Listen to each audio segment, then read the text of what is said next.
Every symptom has a story, and sometimes that story is shaped by how you see yourself. In fact, according to research in health psychology, individuals with a positive self concept are more likely to adopt and sustain healthy behaviors long term. If you're new to my channel, welcome. My name is Dr. Erica Steele. I'm a board certified naturopathic doctor. I hold 7 degrees in my field, they're all in the natural healthcare space.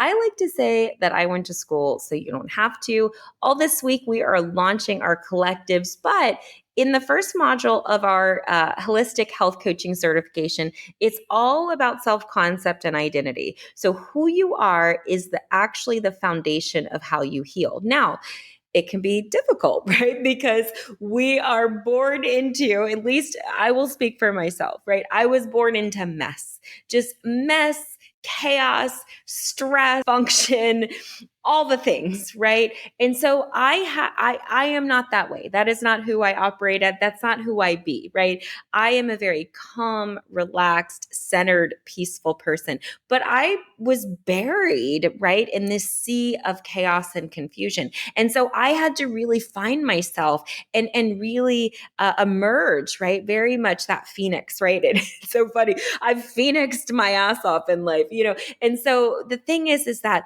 it's about us fighting for who we really are. So, do you see yourself as a person who always struggles or someone who is going to become whole again? So, let's look at your identity, right? What you're telling yourself, who you believe you are, and those subconscious beliefs that actually create your daily health behaviors, right? So, language and what we tell ourselves is so critical. So, again, if I'm constantly telling myself, I'm bad, I'm wrong, I need to be punished, guess what? I'm going to continue to put myself in situations where, again, I'm wrong, I'm bad, I'm going to be punished, right?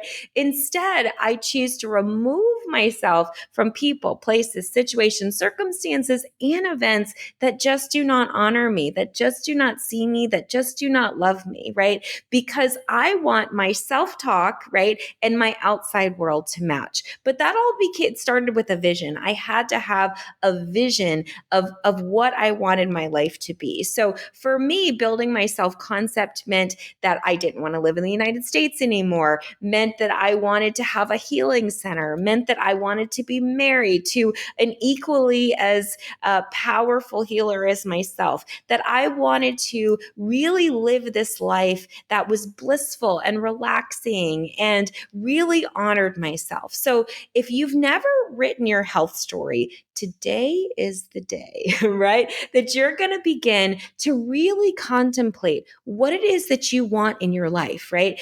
We never really think about that. It's just happenstance. Oh, this happened and then that happened and then this happened. And many of us, especially if we've had traumatic or really painful or abusive childhoods, we often think that that has to be our story, that we are burdened, with this world of unhealthiness and unease and drama and trauma and all of these things, right?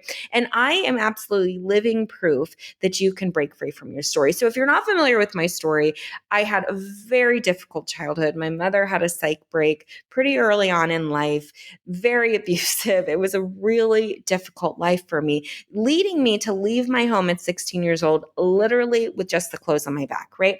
The reason I tell you this story is because I had a vision different from my world, right? I had a vision where I could heal and be healed. I could have a loving, supportive life, a loving, supportive family, a community around me. I could be fully seen and heard, right? And so I went out, left, had no skills, no ability, no nothing, right? And probably lots of unhealthy things that I had to work through and I had to heal and I had to deconstruct. And so it took me quite a bit of time. And again, healing is not linear, right? Many times I would feel like an absolute mess, right? Or I would be in relationships that were not honoring me, or I would say yes to things that I really didn't want to, but I felt kind of guilty that I had to, right? And I had to work through so much codependency and self-abandonment. And oh gosh, just thinking about it gets me exhausted. But here's what I can tell you, right? I wouldn't have changed a thing. Why? Because now looking at my life, I want to cry because I have created a life that is so beautiful and so loving and so honoring of myself. And I can look back and say, I did this, right? No one else, right? It was me. It was my choices. It was me deconstructing. It was me doing the hard work, looking at myself, making a ton of mistakes, right? And burning up relationships, having unhealthy relationships, being alone or not being alone, all these things, right? And so now I open up my world, I open up my space from such a different perspective. And so I encourage you today, right? I always recommend people to have a trash journal and treasure journal. The treasure journal is to write your treasures down. Your trash journal is to write all the trashy things that come into your mind. But these were the tools that I used, because there wasn't a guide, there wasn't a teacher. I had to really kind of be scrappy and figure these things out myself. And so that trash journal really served me to clear out that subconscious mind, dump things out of my brain that just didn't serve me. I think if people would pick up these trash journals that I have everywhere in my house, they think, oh my God, this lady's crazy, right?